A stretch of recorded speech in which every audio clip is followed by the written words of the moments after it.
Welcome to ILTV on the Hour. We're live from Israel with your top headlines from across the region. It's 7 a.m. in New York and 2 p.m. here in Israel. I'm Ladar Lazi, and these are the latest developments making news right now.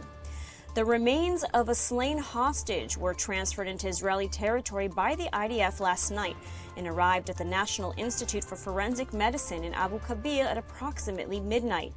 Military representatives accompanied the families to the institute where forensic scientists conducted the identification process, only to find the remains were not one of the 13 hostages still being held in Gaza. A member of Hamas's Izzadin al-Qassam brigades told Al Jazeera earlier in the day that the remains had been discovered during excavation efforts in the Tufah neighborhood in Gaza City. The Gaza City area is currently on the Hamas side of the yellow line as dictated by the ceasefire deal. But according to eyewitness accounts from IDF reservists, Hamas allegedly staged the discovery of a body it claimed was that of a deceased hostage. Channel 12 News and Army Radio quoted reservists in eastern Gaza City who said Hamas operatives were seen digging in the area before bringing a body from a nearby building and placing it in the hole. They then covered the body with dirt and called the Red Cross to watch as they supposedly uncovered it. Army Radio reported that the entire incident was captured on a military drone. And after the receipt last night, President Trump's 48-hour deadline for Hamas to return all the bodies of Israeli hostages has come and gone, with 13 bodies still unrecovered. Israeli officials say now that Trump's deadline has expired, Israel expects a green light from the White House to impose sanctions on Hamas. One of the options Israel is considering is expanding the area it controls in the Gaza Strip. Meanwhile, Hamas members from its Shadow Unit, which previously guarded hostages, are assisting Red Cross teams in the excavation efforts. Searches are currently focused on Rafah and Khan Yunis. Under pressure from mediators, the IDF withdrew from areas beyond the yellow line to allow search operations to continue. And reports from Qatar said the joint teams were operating in Rafah and plan to move to Gaza City. The failure to return all of the bodies has stalled the next phase of the ceasefire agreement. And it's also now on record that Israel will not accept the presence of Turkish armed forces in Gaza as part of the U.S.-led plan to create an international force to disarm Hamas and monitor the ceasefire. The international force is being formed to stabilize Gaza following the war, with troops expected from Indonesia, Azerbaijan, and possibly Pakistan. Israel has made clear it will retain veto power over which nations participate, ensuring no forces enter Gaza without Jerusalem's approval.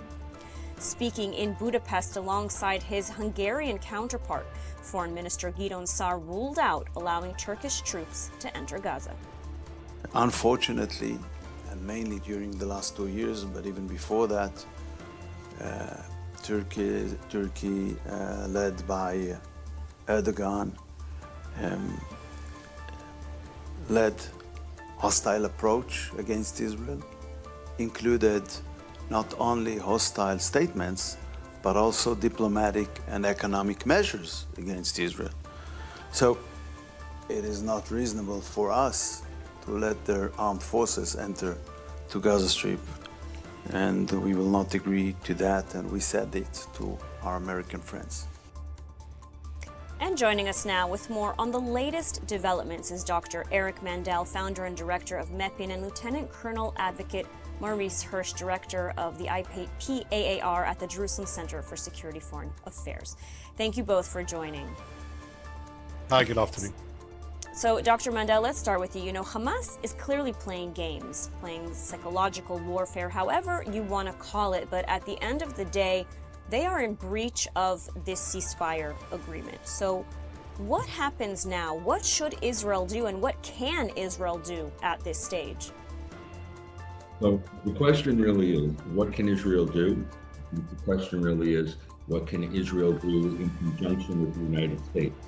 This is not about, let's say, babysitting, but it is something that President Trump has used tremendous political capital and time investing in this peace plan going forward here. And for Israel to do something that's not totally coordinated, to show even a minimum amount of daylight at this point of time would be counterproductive. It has been incredibly transparent what Hamas is and what Hamas does, and the idea that they're stretching this out simply so they can to increase their dominance in Gaza, killing collaborators, killing clan members, and they basically have won from this deal, a tactical win, I won't say a strategic win, that they are in power, stronger. They have the tunnel network, probably the majority of it has been untouched, and they have thousands of weapons and explosives there, and over 20,000 terrorists is estimated to be there. So what should Israel do? Coordinate with the president, coordinate with Witkoff and Kushner at this point of time. But the key here is there must be consequences. And when the two Israelis were killed last week with 3 injured, Israel had a disproportionate response. That is the correct thing to do at this point of time. And so if they have broken phase 1 here, there needs to be a disproportionate response, but in coordination with President Trump, only because that's the reality of the situation. After 2 years of the Gaza war, Israel is diplomatically isolated, and the only friend it has, the only friend it really needs at this point, is the American administration and what goes on in Kiryat Gat, in the center, the command center overseeing what's there. So it is still dealing with this diplomatically. I would not recommend Israel to do this independently, but consequences for what Hamas is doing. And listen, going to phase 2, I think is premature, although there's a word from the Prime Minister's office that said building can start occurring in Israel's 53% that have been cleared. So there were some mixed messages probably to help, because that was what J.D. Vance asked for when he was on Israel recently. So going forward at this point, the President Trump is probably the only president who really has a credible threat when a deadline is passed. So I wouldn't be shocked if President Trump gives Israel a green light to do something of consequence. And Lieutenant Colonel Hirsch, you know, U.S. President Trump has given so many ultimatums to Hamas, and they're simply continuing to play these games. So at what point will enough be enough? Will the United States and Israel and the rest of the world continue to allow Hamas to get away with it while they, you know, rearm in Gaza in the meantime? So I want to hear your thoughts on this as well. Do you think, you know, as Eric said, that diplomacy is the way to go? I mean, what's your take on this? Hi, good afternoon. I think the problem is really that once you have a situation where one side is constantly breaching the agreement, Hamas almost from day one have not met its obligations under the agreement. They didn't return all of the hostages, including those killed within the 72 hours put aside. They're not starting on the process of disarmament. Exactly the opposite. They are executing, purging other Gazans, and they are rebuilding their forces. And if we continue to turn a blind eye, if we continue to ignore what Hamas is doing in the area that is now clearly, I mean, let's admit the point. Those areas are now under Hamas control. And if we allow them to reestablish themselves, if we allow them to regain civilian control, then we will find ourselves back again fighting another war.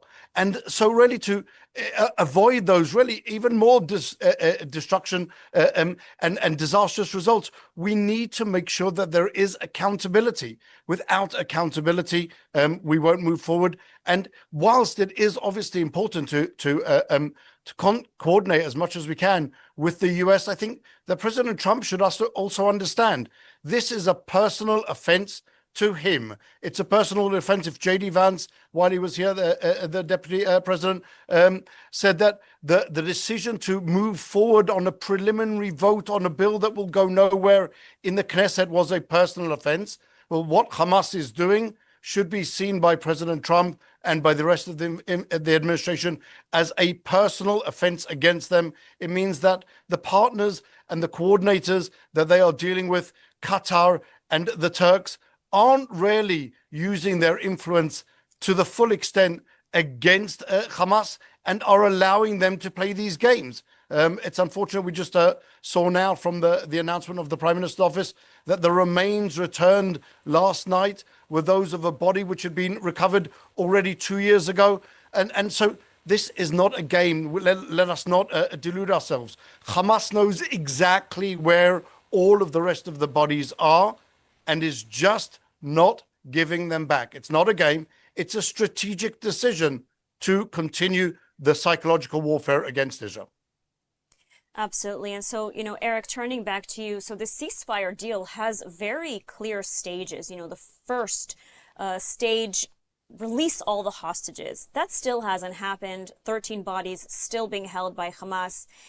Only then, once those 13 are released, are we supposed to move to the next stage. Hamas, as Maurice said, is saying it doesn't know where the hostages are, a claim, of course, that Israel disputes. What are the chances that, this great peace deal will actually move ahead without Israel having to make concessions and without Israel receiving, these 13 hostages back? Or on the contrary, if they do not return the hostages, what are the chances that this will lead back to the resumption of the war?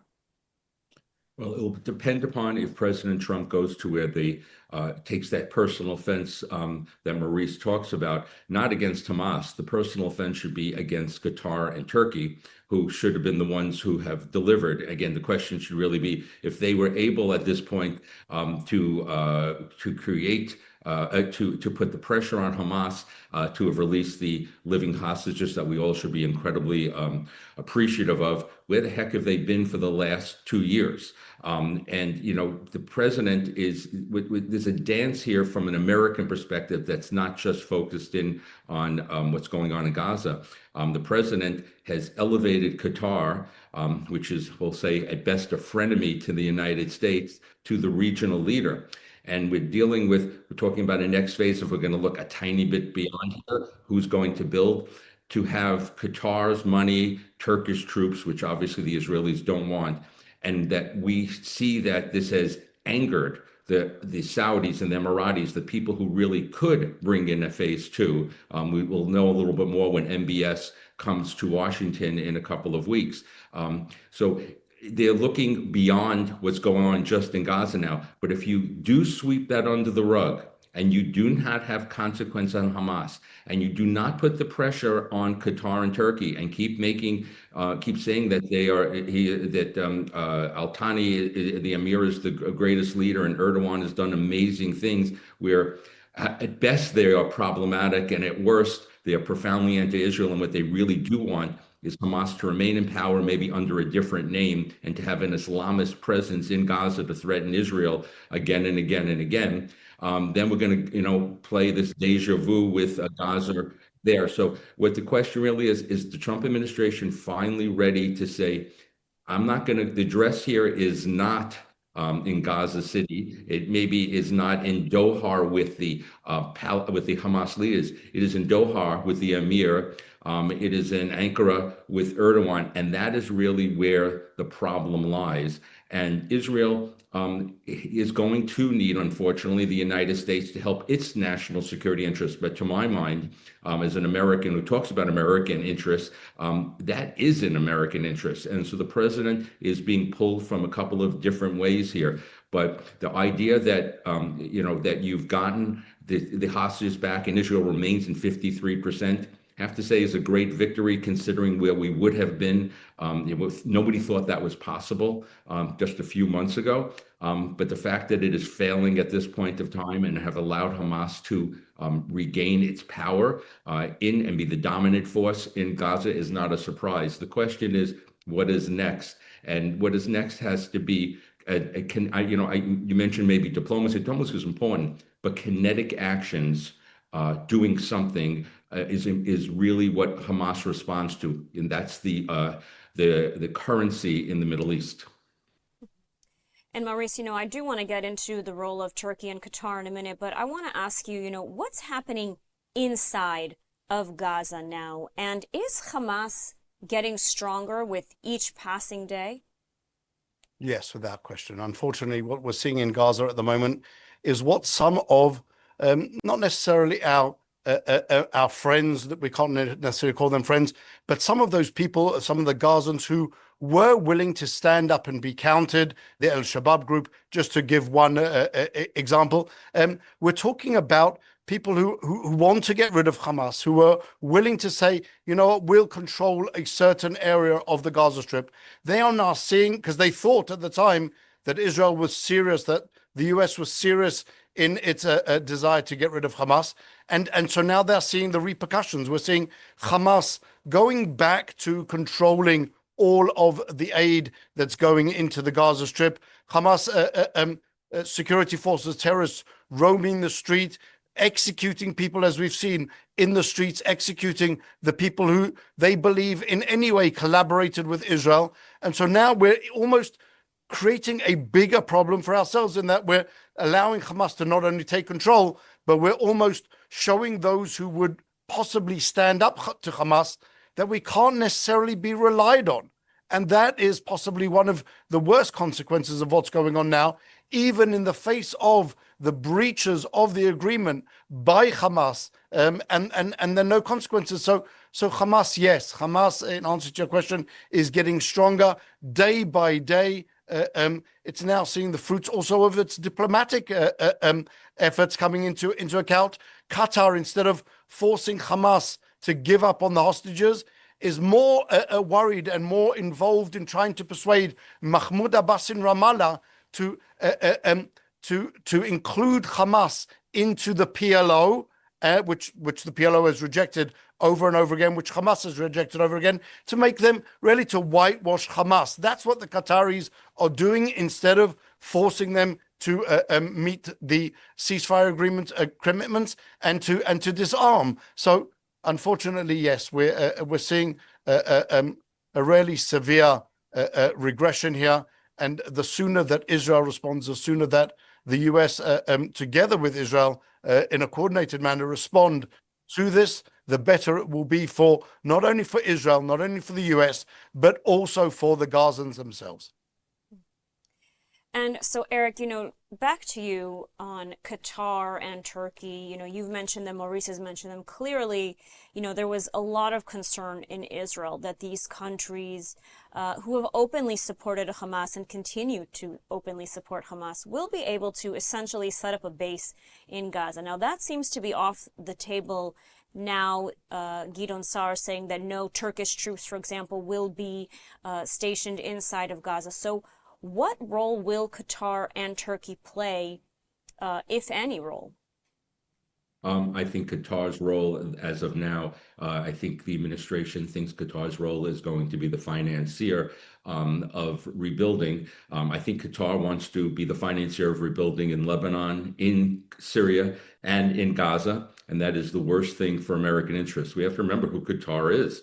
Qatar, despite their trillions, and I say trillions, not billions, of wealth, is the financier of the Muslim Brotherhood. It is that is what Hamas is, and they have not changed their spots about the Muslim, what the Muslim Brotherhood is. And Turkey is the outlet, the second largest part of NATO, the second largest army, and that is a danger. And these countries are profoundly, I will say, anti-Israel, and they play it both ways.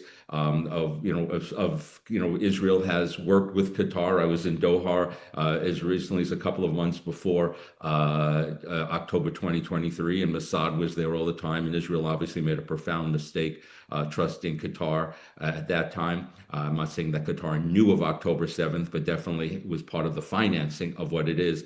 But Qatar and Turkey, especially Qatar, is not going anywhere. And one of the reasons people think that this 20-point plan has able to occur was because of the administration's relationships with the Qataris. They were business relationships, and that's what occurred. And because of those business relationships, I don't see them throwing Qatar under the bus. But I do believe that is an American interest, at the very least, to quietly pressure Qatar to change its spots. It spots everything from Al Jazeera, which is anti-American besides being anti-Zionist and anti-Semitic. And if it doesn't, it's only a few years ago, if you read the statements of President Trump during the embargo on Qatar by the Saudis, Egyptians, Bahrainis, and Emiratis, that was harshly critical. And I think the president and the administration need to remember that the United States interests, not business interests, are not totally aligned with what Qatar does. And Qatar has been a player that's done just as much mischief as they have done good things. So I think there needs to be some reckoning going forward. But the Qataris are definitely not going to be leaving. And the administration, the Qataris told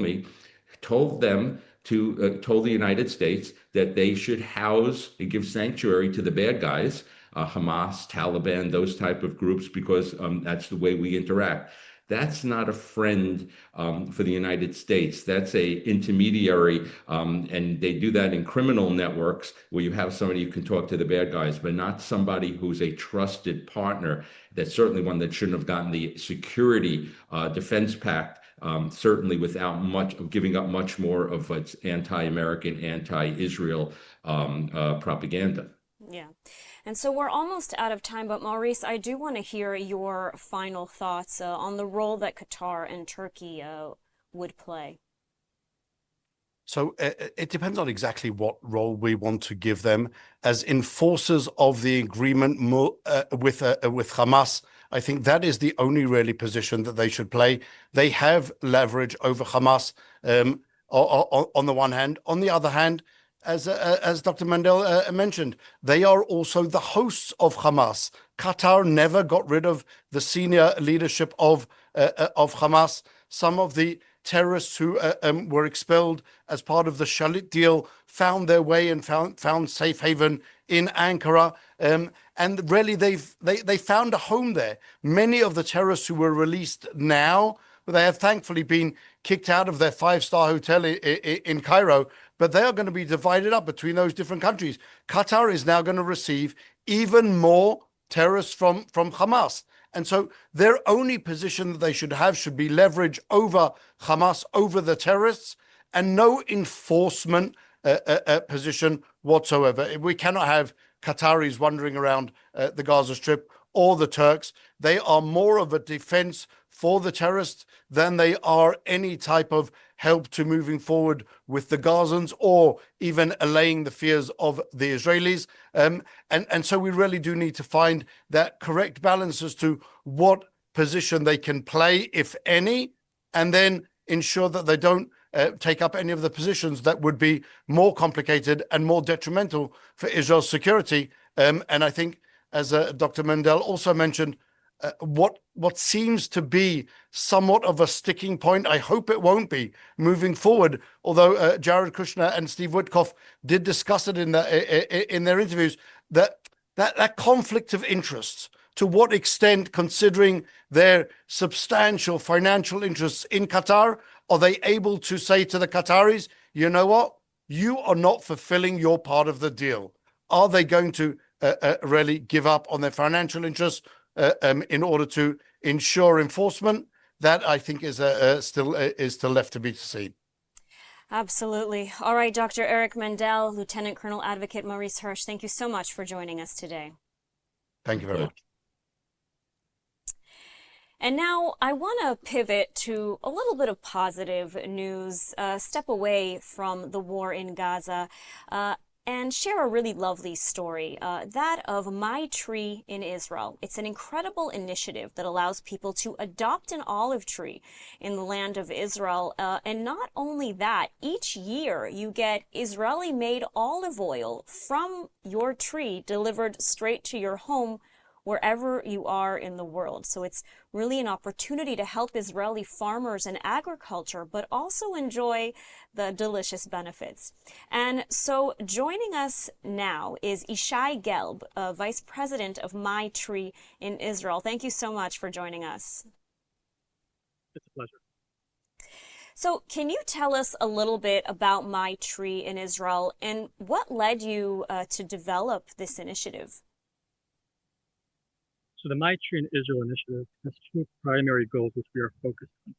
The first is to support and to promote the Israeli farmers and Israeli agriculture at large, especially due to the war, which we'll get into. And the second is to create a tangible connection between people who love Israel and the land of Israel. So we do so by creating a personalized relationship between individuals and organizations from all over the world directly to Israeli farmers, which creates a two-way road where on the one hand, the farmers receive the benefits of the support, but on the second hand, the people who connect to the program get to reap the fruits of their investment. I'm right now standing here surrounded by hundreds, thousands of olive trees, which were adopted by, we call it adopted. It's basically people who adopt these olive trees, adopted by people from all over the world who in the next month, which is the peak of the harvest season, they're going to receive olive oil from these trees that they adopted directly to the doorstep at the end of the season. And the cherry on top is that each bottle is individually labeled with each person or organization's name to symbolize the connection between themselves and the land. The idea here is that people can support Israel not necessarily in the form of a donation, but rather by investing directly in the Israeli farmer and receiving something beautiful in return, all while maintaining the meaningful feeling of support for the land of Israel.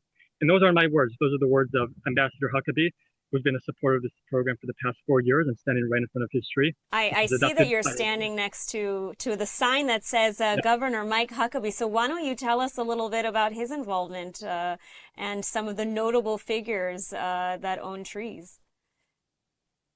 For sure. So Ambassador now, Mike Huckabee, this tree was adopted by his wife, Janet, back in 2022. And ever since then, Mike has been here twice. He visited his tree. And he's really been a bridge for us between Israel and the evangelical Christian community in the United States and around the world. And since then, we've had trees adopted by people who adopt trees for themselves and for their families to enjoy the olive oil throughout the year. We have people who adopt trees as special gifts to give out during the holiday season, Hanukkah, Christmas. And we also have trees who are adopted in memory of loved ones. For example, there's a tree here that was adopted by a man named Mr. Ramsey, who adopted the tree in memory of his late wife, who unfortunately passed away from cancer the year prior. And ever since then, he's received olive oil from that tree as a way to commemorate the name of his late wife. And so we've also had trees who have been adopted in memory of soldiers who have fallen during the war. We also have a tree here who was adopted in memory of the Bibas family, which in a couple of months, the ambassador will be here along with the family to commemorate their names here in the land of Israel.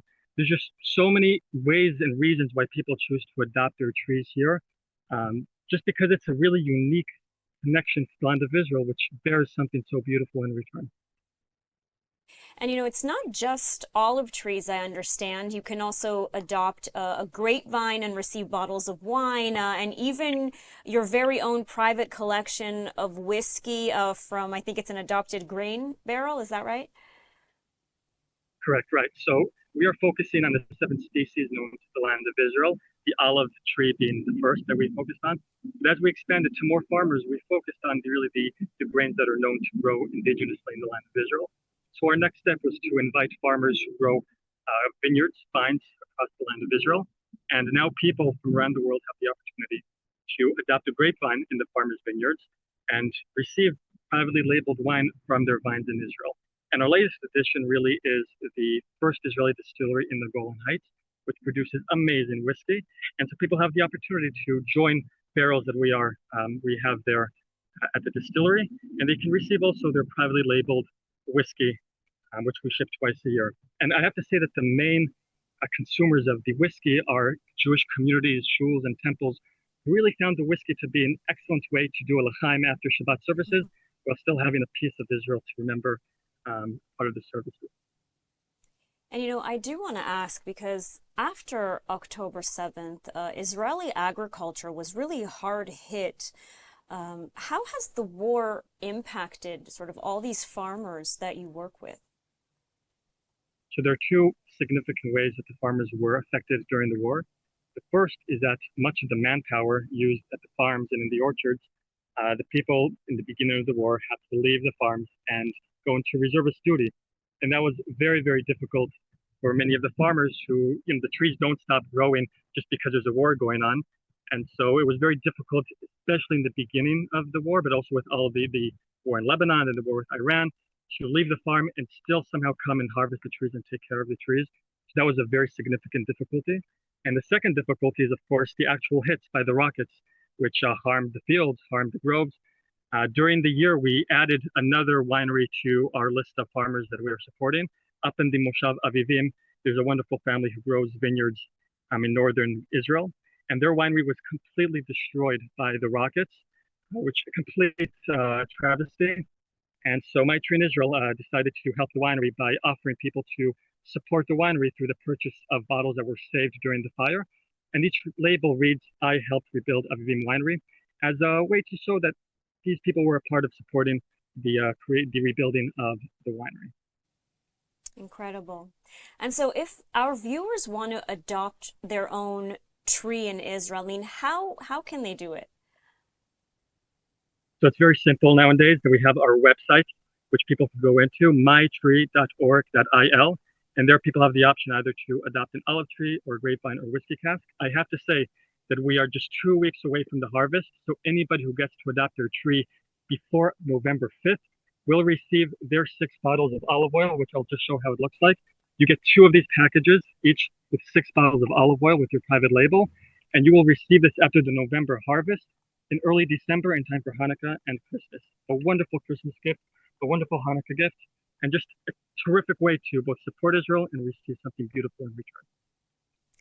Absolutely. And I understand that for those who also adopt a tree, I mean, they can actually come and meet the farmer themselves. They can come and visit the tree and see sort of their sign. So it's really quite an incredible sort of connection to Israel to have. I must say that regardless of the COVID-19 and the war, we've had tens and tens of people either through their community or as families. They came here to the orchard to visit their tree, to visit the farmers. And every time that the family comes and sees their tree, for myself and for the CEO of the company, Kobi Asaf, it's a very emotional experience to have people from all ages, from all backgrounds, from Reform Judaism to ultra-Orthodox, from evangelical Christians to even Muslims, who adopt their trees here, and just a wonderful way for them to connect the land and feel that tangible connection. There's one couple I remember who came from Detroit, an older couple who came, and when they saw their tree, which they adopted in honor of their 40th or 50th anniversary, every time that they come and see their tree, they just had tears in their eyes. Because for them, it reminded them the time that they came and they volunteered on the kibbutz 20, 30, 40 years ago.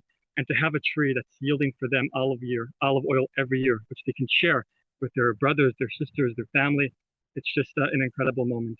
And also for communities who adopt groves here, the members of the communities, synagogues, the congregations, they come and visit the trees, which their community has here in Israel. So it's just an absolutely amazing experience.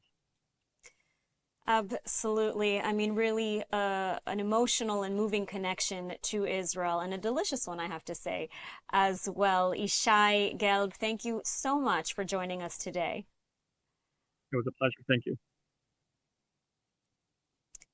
And our final story at this hour, there's finally been closure for one hostage family, the Sharabi family. The funeral was held for Yossi Sharabi at Kibbutz Be'eri. Yossi Sharabi was a resident of the kibbutz, one of the hardest hit communities by the terror attack on October 7th, and he was a father and husband known for his kindness and community spirit. Sharabi was abducted along with other family members when Hamas terrorists invaded his home. And Hamas later released a video in January claiming he had been killed in captivity. His brother, released hostage Eli Sharabi, who was also taken hostage by Hamas, and his wife and 2 daughters were murdered on October 7th. Since his release, he has been at the forefront of the campaign to bring all the hostages home, turning their personal tragedy into a call for national unity and determination. Eli Sharabi and President Herzog eulogized Yossi, finally brought home after more than 2 years. כנשיא מדינת ישראל, בשם מדינת ישראל והעם כולו, אני מבקש ממך יוסי, מכם משפחת שרעבי ומקיבוץ בארי כולו, סליחה ומחילה. אנחנו סוף סוף זוכים לקבור אותך כאן בבית, באדמת בארי. זה לא הסוף שייחלנו לו, אבל זו התחלה של צדק מאוחר, של מקום לנשום, של מקום לבכות. And that's a wrap for this edition of ILTV. I'm Ladar Lazi. Thanks for watching.